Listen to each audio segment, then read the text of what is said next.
Question शुरू करते हैं, ठीक है। आप इसका आंसर बताओ जरा। अच्छा, इसका ऑप्शन अमित सिंह ने बता दिया, ए है answer. So ratio of change of dimension of the body to original dimension. तो कोई भी डायमेंशन थी, मान लो बॉडी की लेंथ थी, ओरिजिनल लेंथ एल थी। अगर इस पे फोर्स लगा के हमने इसको स्ट्रेच कर दिया और डेल्टा एल से बढ़ गई लेंथ, तो चेंज इन लेंथ हो गई डेल्टा एल और ओरिजिनल लेंथ हो गई L. So delta L upon L क्या होगा, स्ट्रेन हो जाएगा। इसको स्ट्रेन से रिप्रेजेंट करते हैं। So correct answer will be option A, strain. चलिए अगले क्वेश्चन पे चलते हैं, क्वेश्चन 2। अच्छा, option B, stress induced in a body when subjected to two equal and opposite forces which are acting tangentially. तो अमित का कहना है बी, टेंसाइल स्ट्रेस। अच्छा, यहाँ पर एक वर्ड आपने शायद मिस कर दिया, देखो ये वाला वर्ड, ये इंपॉर्टेंट वर्ड है, टेंजेंशियली। टेंजेंशियली इसका मतलब क्या है, टेंजेंट के फॉर्म में। टेंजेंट कैसा होता है, हाँ, समुंदर पाल ने सही आंसर किया है। तो टेंजेंट इस तरह से लगता है। तो जब दो अपोजिट फेसेस पर, दिखाई दे रहा हूं ना मैं, अपोजिट फेसेस पर होगा तो एक ऊपर एक नीचे, ऐसे टेंजेंशियली, इक्वल एंड अपोजिट। तो टेंजेंशियली जब एक्ट कर रहा होता है उसे शियर स्ट्रेस कहते हैं, ठीक है ना। तो करेक्ट आंसर है सी। तो एक भी वर्ड मिस नहीं कर देना है, गलती से ये वर्ड मिस हो गया तो क्या हो गया, गलत हो गया, ठीक है। सो share is the correct answer. Third पे चलते हैं। तो थर्ड वाला क्वेश्चन आप लोग आंसर करो जरा। तो इसका आंसर प्रतीक ने सी बताया, अभिनव ने D. So ratio of axial deformation to original length of the body. Axial deformation यानी, एक्सियल डिफॉर्मेशन का मतलब एक्सिस के अलोंग, एक्सिस ये हो गई इस बॉडी की, और इसके अलोंग मान लो हमने टेंसाइल या कंप्रेसिव लगाई थी, मान लो टेंसाइल लगाई थी तो इसकी लेंथ बढ़ गई। तो एक्सियल डिफॉर्मेशन यही वाला हो जाएगा ना, डेल्टा एल, और ओरिजिनल लेंथ हो जाएगी ये एल। तो axial deformation to original length यानी डेल्टा एल अपॉन एल क्या हो जाएगा, ये स्ट्रेन ही हो जाएगा, और इसे कहेंगे लीनियर स्ट्रेन, ठीक है। This will be linear strain. Correct answer is C. चलिए नेक्स्ट क्वेश्चन पे चलते हैं, question 4। Strain in a direction at right angle to the direction of applied force. Right angle, ठीक है। तो मान लो ये बॉडी थी, इस बॉडी के ऊपर हमने इस तरह से टेंसाइल फोर्स लगा दी थी, ठीक है। तो स्ट्रेन इसकी ना दोनों डायरेक्शन में होगी, मतलब ये इसकी लेंथ इस डायरेक्शन में बढ़ेगी जिस डायरेक्शन में हमने फोर्स लगाई थी, लेकिन इसके लेटरल डायरेक्शन में जो इसकी डायमेंशन है ना वो कम हो जाएगी। तो राइट एंगल पे कौन सी स्ट्रेन आ रही है, ये वाली स्ट्रेन आ रही है राइट एंगल पे, यहां से जो कम हो रहा है ना। तो राइट एंगल पे जो स्ट्रेन आ रही है इसे कहते हैं हम लेटरल स्ट्रेन। तो करेक्ट आंसर हो जाएगा बी। तो जिन भी बच्चों ने बी किया है उनका एकदम सही आंसर, वेरी गुड, फोर्थ का बी। चलो नेक्स्ट क्वेश्चन पे चलते हैं हम, क्वेश्चन 5। देखो लेक्चर नंबर 2 में मैंने आपको डिटेल में एक्सप्लेन किया हुआ है कि ये एक्सटर्नल फोर्स क्या होती हैं और इंटरनल फोर्स क्या होती हैं। तो एक्सटर्नल फोर्स का जो इफेक्ट आता है एज एन इंटरनल फोर्स, तो एक्सटर्नल फोर्स और इंटरनल फोर्स क्या होती हैं, ये लेक्चर नंबर 2 में मैंने बताया। खैर इसका आंसर आप बताओ क्या होता है, effect of external forces. Okay, effect of external forces. देखो अगर हमने एक्सटर्नल फोर्स लगा दी इसके ऊपर टेंशन, तो इंटरनल फोर्सेस भी टेंशन ही आ जाएंगी इसके अंदर। अगर एक्सटर्नल फोर्स हमने लगा दी कंप्रेशन, तो इंटरनल फोर्सेस भी इसके अंदर हर जगह पर कंप्रेशन ही आएंगी। और अगर एक्सटर्नल फोर्स हमने लगा दी शियर, तो इसके अंदर इंटरनल भी शियर ही जनरेट होगा, ठीक है। तो ऑल ऑफ दीज कोई भी हो सकती हैं। तो फिफ्थ का आंसर हो गया डी। अगले पे चलते हैं सिक्स्थ पे। सिक्स्थ को देखो जरा, इसका आंसर बता रहे हैं बच्चे सी। सो प्रतीक, काव्या एंड गुफरान सबने सी बताया, अभिनव ने भी सी बता दिया है। Internal force exerted by neighbouring particles over each other. हाँ, तो स्ट्रेस क्या होता है, स्ट्रेस होता है इंटरनल फोर्सेस, जो भी पार्टिकल्स है ना एक दूसरे के ऊपर जो फोर्स लगा रहे हैं अंदर, पार्टिकल टू पार्टिकल जो मटेरियल के अंदर फोर्स लग रही है, दैट इज स्ट्रेस। और वो स्ट्रेस कुछ भी हो सकती है, टेंसाइल स्ट्रेस भी हो सकती है, कंप्रेसिव भी हो सकती है, शियर भी हो सकती है, डिपेंडिंग ऑन कि एक्सटर्नल फोर्सेस कैसी आ रही हैं। तो स्ट्रेस क्या होता है, इंटरनल रेजिस्टेंस भी कहते हैं इसको हम, या इंटरनल फोर्सेस भी कहते हैं। तो इंटरनल रेजिस्टेंस अगेंस्ट डिफॉर्मेशन भी कह सकते हैं इसको, स्ट्रेस को, ठीक है। चलिए I hope it is clear. Question number 7 पे चलते हैं। Next question, stress in a body when suddenly loaded. ठीक है, एक बॉडी है, तो अगर हमने इसके ऊपर सडन लोड लगा दिया, एकदम से झटके में लोड लगा दिया, तब स्ट्रेसेस कितनी आएंगी। और अगर इस लोड को हम धीरे धीरे लगा रहे होते, उतना ही लोड पहुंचाते लेकिन धीरे धीरे करके लगाते, तो जब झटके में लगाया तो डबल आएगा, ठीक है। तो stress in a body when suddenly loaded, तो stress will be two times या twice will be the stress. तो ग्रेजुअली लोडेड के डबल हो जाएगा। चलिए अब क्वेश्चन नंबर 8 का आंसर, ठीक है। तो यूनिट ऑफ स्ट्रेन, स्ट्रेन क्या होता है, change in length upon original length.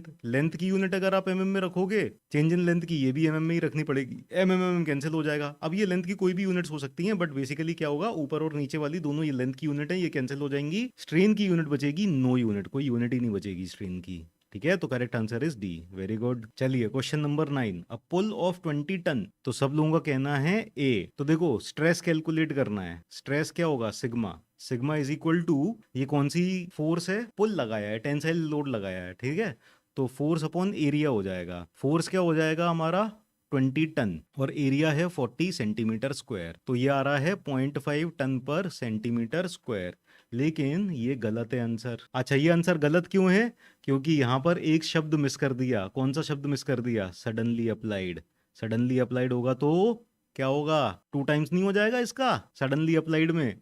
तो हमारा स्ट्रेस जो होगा सडनली अप्लाइड के लिए 2 इंटू, ये मान लो ग्रेजुअली अप्लाइड लोड, GAL से लिख दिया, सडनली अप्लाइड लोड क्या हो जाएगा, 2 into sigma of gradually applied load, तो 2 इंटू 0.5 हो जाएगा, ये आ जाएगा 1 टन पर centimetre square. So correct answer will be B, option B is the correct answer. ठीक है, चलो क्लियर है। अगले क्वेश्चन पे चलते हैं, क्वेश्चन 10। क्वेश्चन 10 का A option, stress is S when a body subjected to gradual load W. तो ग्रेजुअल लोड जब डब्ल्यू लगाया था तब स्ट्रेस एस थी, इसी लोड को अगर सडनली लगा देंगे तो स्ट्रेस डबल हो जाएगी, 2s हो जाएगी। बिल्कुल ठीक, ऑप्शन ए 2s सही है। अगले क्वेश्चन पे चलते हैं, unit of stress in SI unit. SI unit में यूनिट ऑफ स्ट्रेस क्या है? एसआई यूनिट में देखो फोर्स, स्ट्रेस बेसिकली क्या होता है, force per unit area. Force per unit area यही स्ट्रेस की यूनिट्स होती है ना। फोर्स की यूनिट एसआई यूनिट में हो जाएगी न्यूटन और एरिया की यूनिट हो जाएगी मीटर स्क्वायर। सो न्यूटन पर मीटर स्क्वायर हो जाएगा। So correct answer will be C. ठीक है, चलिए बहुत ही अच्छा। अगले क्वेश्चन पे चलते हैं। चलो ये कन्वर्जन बताओ आप, वाई नॉट सेंटीमीटर। देखो एसआई यूनिट में लेंथ की यूनिट होती है ना, एसआई यूनिट जब आप देखोगे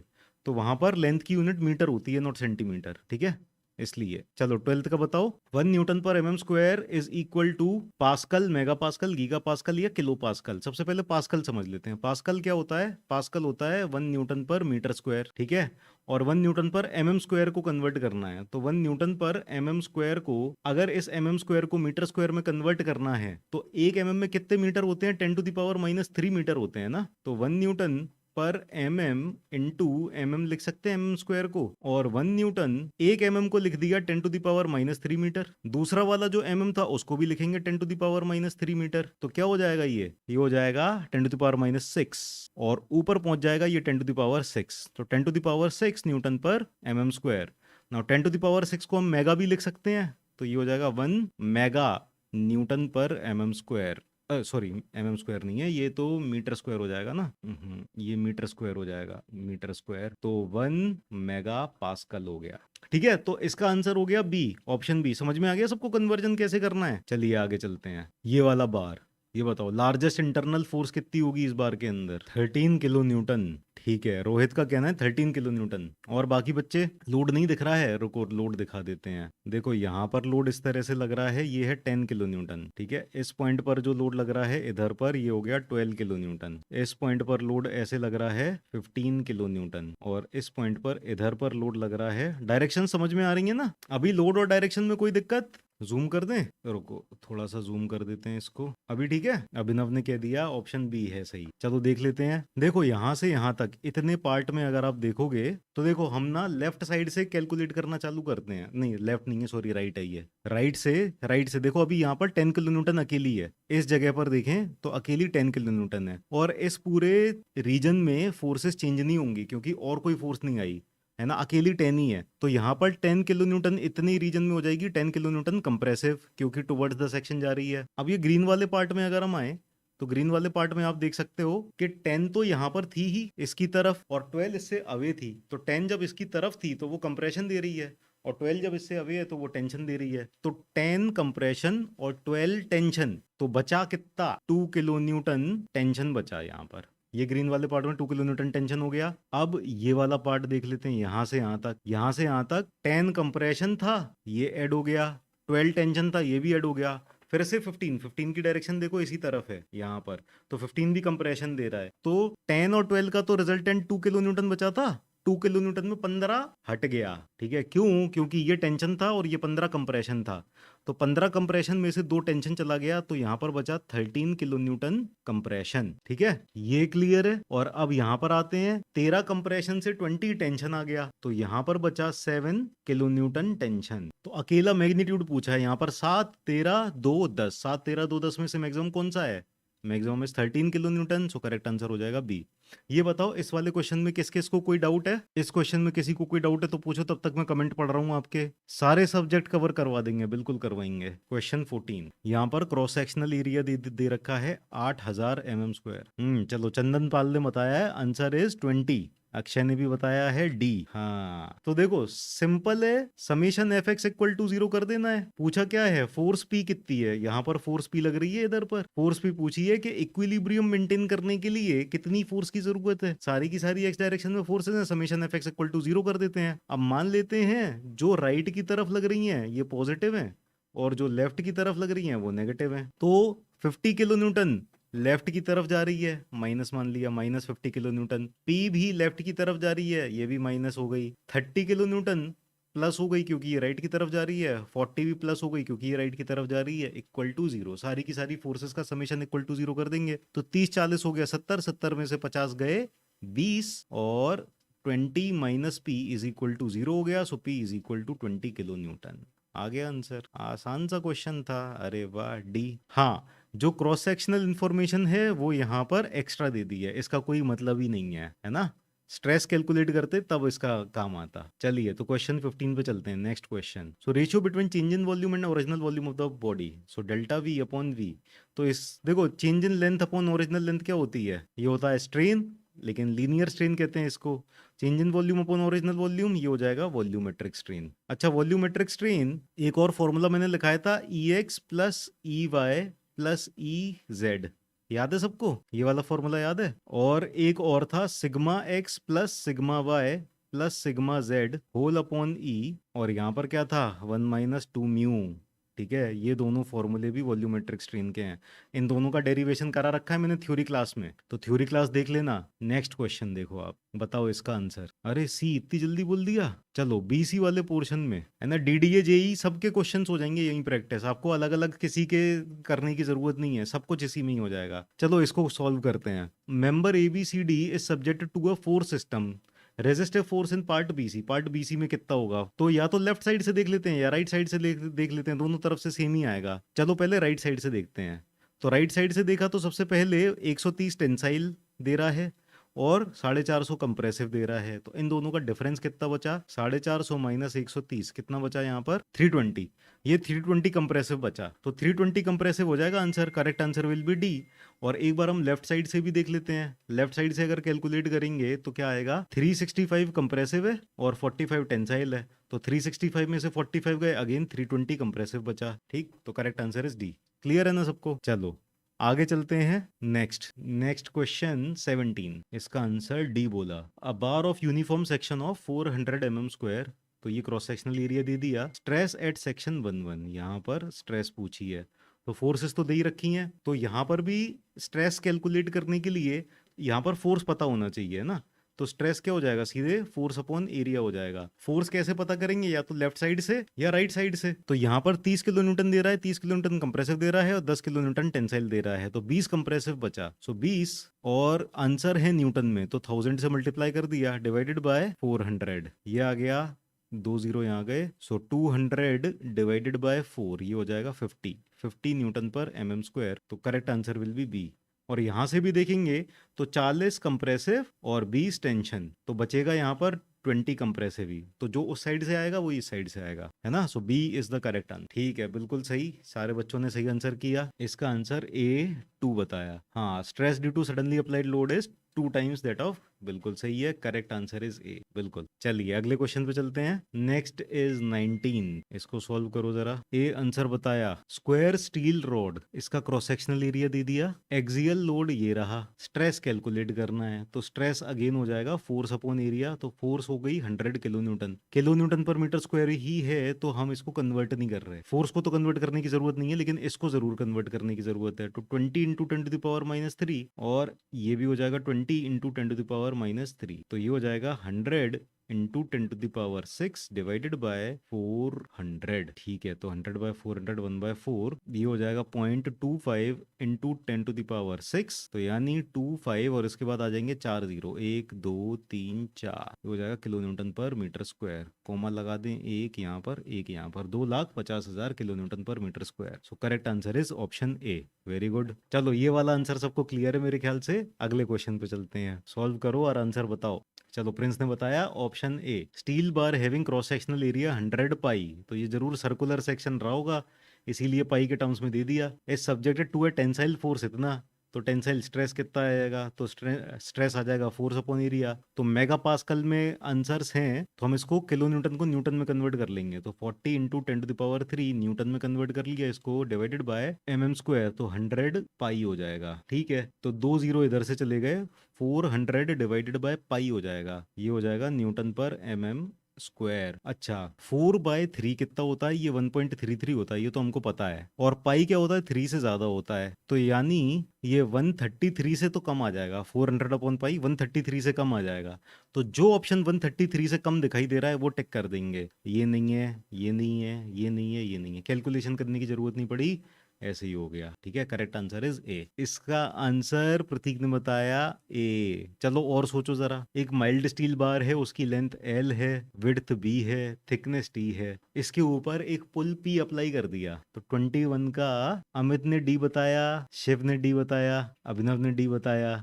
चलो तो देखो, अगर एक माइल्ड स्टील का बार है, उसकी length L, width B, thickness T है, उसको पुल पी से सब्जेक्ट किया, ठीक है, तो पुल पी से खींचा, तो जिस डायरेक्शन में हम खींच रहे हैं उस डायरेक्शन में तो लेंथ बढ़ेगी। ठीक है, तो लेंथ तो बढ़ेगी, तो लेंथ बढ़ रही है, लेंथ, ये वाला गलत हो गया, ये भी गलत हो गया, तो ए और डी अभी हमारे पास कंटेस्टेंट बचे। तो जिस डायरेक्शन में खींच रहे हैं उस डायरेक्शन में तो लेंथ बढ़ रही है डेफिनेटली, लेकिन जो बाकी की डायरेक्शंस होंगी ना, जो बाकी की डायरेक्शंस होंगी वो कम हो जाती हैं, है ना।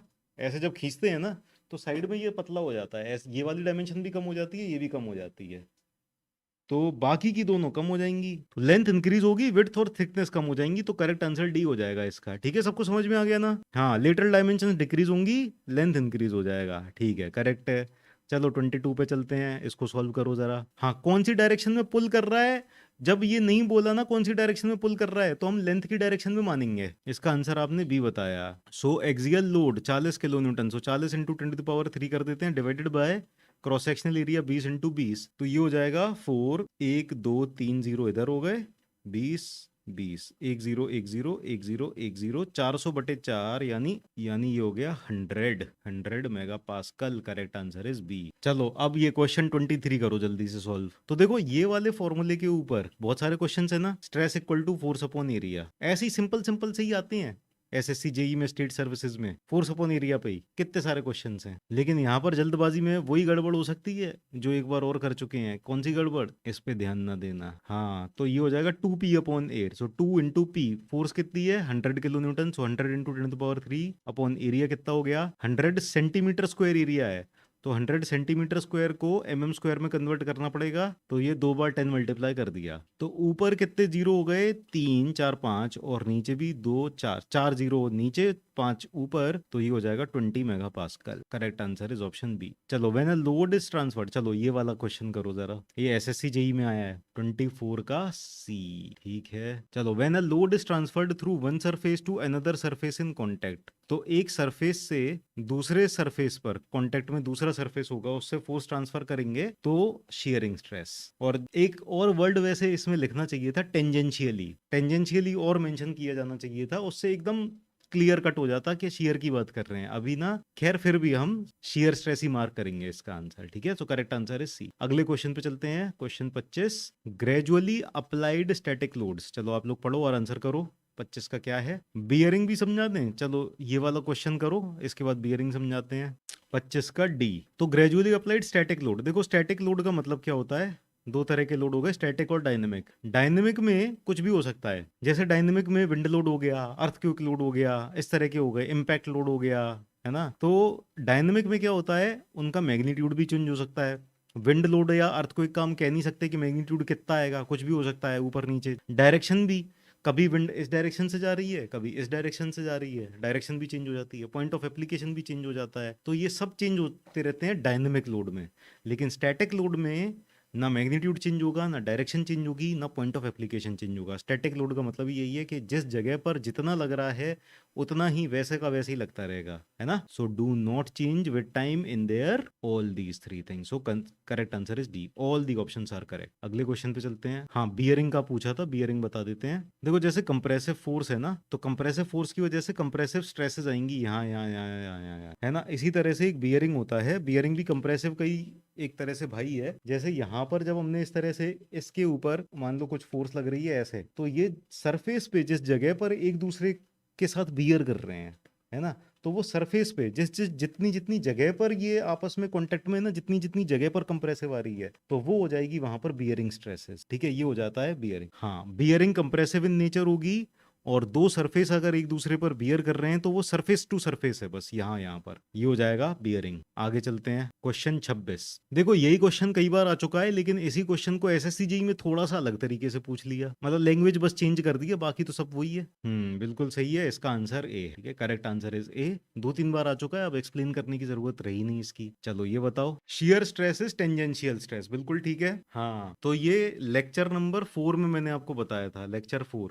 यहाँ पर सारे क्वेश्चंस के साथ साथ लिखा भी हुआ है कि इन चीज़ों को कहाँ पर डिस्कस किया गया है। तो ये लेक्चर 4 में डिस्कस किया था हमने, शियर स्ट्रेस टेंजेंशियल स्ट्रेस है। ठीक है, टाइप्स ऑफ स्ट्रेसेस जितने टाइप के होते हैं वो सारे के सारे लेक्चर 4 में डिस्कस किए हैं। सो शियर स्ट्रेस इज टेंजेंशियल। चलो नेक्स्ट क्वेश्चन। हाँ, टेंजेंशियल या अलोंग द सरफेस या पैरेलल टू द सरफेस, कुछ भी बोल सकते हैं हम। अच्छा, ये वाले क्वेश्चन में ना एक गड़बड़ है ना, एक गड़बड़ है। अगर आप कैलकुलेट करने जाओगे तो एक गड़बड़ है। अगर आप summation F X equal to 0 करोगे तो क्या ये summation F X equal to 0 हो रहा है? देखो जरा, summation F X equal to 0 हो रहा है क्या? देखो 21 भी इस डायरेक्शन में है, 49 भी इस डायरेक्शन में है, 35 भी इस डायरेक्शन में, अकेला 63 इस डायरेक्शन में है ना। तो इनका अगर समेशन एफ एक्स करोगे तो ये 0 के बराबर नहीं आ रहा। ये आ रहा कितना है? 49 किलो, 42 किलो न्यूटन आ रहा है, 42 किलो न्यूटन आ रहा है इस डायरेक्शन में। ठीक है ना, तो ये क्वेश्चन में कुछ ना कुछ गड़बड़ है, दिस क्वेश्चन इज रॉन्ग। तो 42 अगर आ रहा है तो हम क्या कर सकते हैं, अगर ये वाला जो लोड है इसको पलट दें तब ये सही हो जाएगा। अब जरा करके देखो कि ये 21 किलो न्यूटन इस डायरेक्शन में है, अब करके देखो जरा, summation F X equal to 0 हो रहा है नहीं हो रहा? देखो 42 आ रहा है ना, 42 आ रहा है, तो 42 का आधा पलट दिया जाए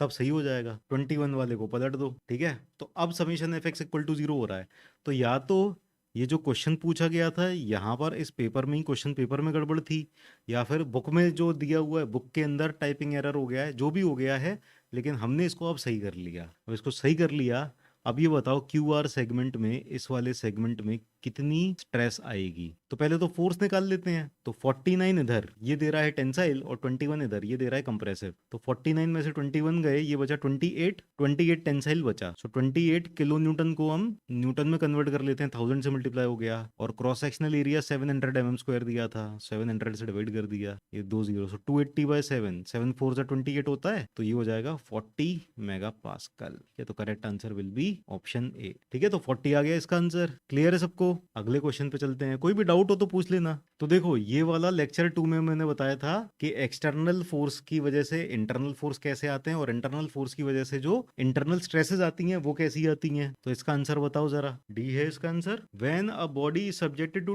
to equal and opposite pulls. Pull का मतलब क्या होगा? खींच रहे हैं, खींच रहे हैं मतलब टेंसाइल लोड अप्लाई कर रहे हैं, तो एक्सटर्नल लोड टेंसाइल हो गया। इसकी वजह से क्या होगा? Body tends to extended length. तो डेफिनेटली जब पुल अप्लाइड किया है तो बॉडी की लेंथ एक्सटेंड होगी। तो स्ट्रेस और स्ट्रेन कैसे आएंगे? तो एक्सटर्नल फोर्स अगर टेंसाइल है तो इंटरनल फोर्स भी टेंसाइल होगी, और इंटरनल फोर्स अगर टेंसाइल है तो स्ट्रेसेस भी टेंसाइल होंगी, स्ट्रेसेस भी टेंसाइल हैं तो स्ट्रेन भी टेंसाइल होगा। ये सब एक ही नेचर के होते हैं। ठीक है, खिंचाव आएगा, बिल्कुल ठीक बात है धीरज, खिंचाव आएगा। सो करेक्ट आंसर इसका हो जाएगा डी। चलिए, तो आज की क्लास का आखिरी question, nut is tightened to the bolt. अब ये वैसे किसी लेक्चर में कराया नहीं है, लेकिन अब हर चीज तो लेक्चर में नहीं कराई जा सकती, थोड़ा सा कॉमन सेंस भी लगाओ। अब नट और बोल्ट को टाइट कर रहे हैं हम एक दूसरे के साथ, तो क्या होगा? ना, डी नहीं होगा। Nut is tightened on the bolt, the nature of stress in the bolt is. Bolt में आएगा, बोल्ट में आएगा टेंसाइल। ठीक है, बोल्ट में टेंसाइल आएगा। कैसे आएगा टेंसाइल? बोल्ट क्या होता है? बोल्ट क्या होता है? वो जो बोल्ट होता है ना, जो हम लगाते हैं फिर इसके ऊपर नट टाइट करते जाते हैं, है ना, वो बोल्ट होता है। यहाँ पर हेड होता है बोल्ट का, यहाँ पर बोल्ट का हेड है इस तरह से, और यहाँ पर नट टाइट करते जाते हैं। नट टाइट कर रहे हैं तो किसी चीज में लगा रहे हैं ना इसको, जैसे यहाँ पर कुछ चीज लगा दी और फिर इसको जब कस रहे हैं, इसको जब कस रहे हैं तो ये बोल्ट टाइट करते जाते हैं, है कि नहीं, है ना। तो ये रहा बोल्ट और इसको ऐसे लगाया, इसको टाइट करते जा रहे हैं। तो जब नट टाइट कर रहे हैं तो नट क्या कर रहा है, अंदर की तरफ मूव करने की कोशिश कर रहा है। तो नट इसके ऊपर क्या लगा रहा है, जिस ऑब्जेक्ट पे टाइट कर रहे हैं इसके ऊपर कंप्रेसिव लगा रहा है, जिस भी चीज को टाइट कर रहे हैं उस पे कंप्रेसिव लग रहा है। जब इस पे कंप्रेसिव लग रहा है तो इसको खींच भी रहा है, ये इसको खींच रहा है ना। जैसे जैसे हम इसको घुसाते जाएंगे, नट को टाइट करते जाएंगे, ये इसके साथ क्या करेगा, इसकी ज्यादा से ज्यादा लेंथ इधर खींचता जाएगा, इधर खींचता जाएगा। तो ये बोल्ट के ऊपर क्या आएगा, बोल्ट के ऊपर टेंशन आएगा ना। बोल्ट की स्लीव पे स्टील पढ़ने की जरूरत नहीं है, ये सोम का ही क्वेश्चन है, ठीक है। तो इसको जब टाइट करते जाते हैं, टाइट करते जाते हैं तो क्या होता है, इसको ये दबा रहा है बोल्ट और इसको खींच रहा है। समझ में आ गया सबको टेंसाइल कैसे आया, क्लियर है ना। तो इसका करेक्ट आंसर हो गया बी, टेंसाइल। ठीक है, तो चलो आज की क्लास फिर यहीं तक रखते हैं। 30 क्वेश्चन थे आज, 30 क्वेश्चन हमने कर लिए। मजा आया क्लास में, सबको मजा आया तो लाइक कर देना, अपने दोस्तों के साथ भी शेयर कर देना। नट में कंप्रेशन हो, देखो नट के ऊपर अगर बोल्ट कस रहे हैं, ये है हमारा बोल्ट, बोल्ट को अलग कलर से बना देते हैं, ये बोल्ट है हमारा, नहीं नट तो इसको कहते हैं ना, ये होता है नट। इसको घुमाते जाते हैं, रिपीट लास्ट वन। चलो दोबारा से रिपीट करते हैं इसको। ये बताओ, ये डायग्राम दिखाई दे रहा है, डायग्राम समझ में आ रहा है, ये रहा बोल्ट, ये रहा नट, नट इसी को कहते हैं ना, ये रहा नट और ये ऑरेंज कलर का ये रहा बोल्ट, और ये बाहर स्लीव है जिसके ऊपर इसको कस रहे हैं, जैसे स्लीव इसके ऊपर टाइट कर रहे हैं। जब हम नट को घुमाएंगे, जब नट को घुमाएंगे तो क्या होगा, नट को जब टाइट करते जा रहे हैं, नट इधर मूव कर रहा है, नट इधर मूव कर रहा है कि नहीं कर रहा, बताओ। जब टाइट कर रहे हैं नट को, टाइटेंड लिखा है, nut is tightened on the bolt. जब टाइट करते जा रहे हैं नट इधर मूव कर रहा है और उधर पे ये स्लीव आ गया, स्लीव इसको जाने नहीं देगा, तो स्लीव पे ये पुश कर रहा है ना, ऐसे दबा रहा है ना स्लीव को। समझ में आ रहा है, अरे तुम फेलियर पे मत पहुंचो अभी, स्ट्रेस समझ लो कि टेंशन है, कंप्रेशन है, क्या है, फेलियर तक इतनी जल्दी मत पहुंचो, है ना। ये इसको दबा रहा है पीले वाले हिस्से को, जब इसको पीले वाले को दबा रहा है और जब हम घुमाते जाते हैं तो आपने देखा होगा कि यहाँ वाली जो लेंथ है वो निकलती जाती है, बाहर करता जाता है। अगर कुछ नहीं हो तो क्या करेंगे, नट को घुमाते जाएंगे तो ये वाली लेंथ बढ़ती जाती है, ये आगे चलता जाता है, ये आगे ऐसे चलता जाता है ना। तो यानी ये इसको खींच रहा है, यहाँ पर ले जाने की कोशिश कर रहा है, तो ये इस पे तो धक्का लगा रहा है, इस पे धक्का लगा रहा है इधर इधर, और इसको खींच रहा है बाहर, इसको खींच रहा है। तो इसके ऊपर क्या आ रहा है, पुल आ रहा है कि नहीं आ रहा है, इस पे टेंशन आ रही है बोल्ट पे। जब नट को हम टाइट करते जाते हैं तो बोल्ट बोल्ट को खींचता जाता है, टेंशन आ रही है बोल्ट पे। क्लियर है, समझ में आया, कोई दिक्कत, सबको समझ में आ गया। चलो सबको समझ में आ गया तो बहुत अच्छी बात है, फिर आज की क्लास हम यहीं खत्म करते हैं। ओके, गुड नाइट बच्चों, मिलते हैं अगली क्लास में। चलो bye bye, take care, good night.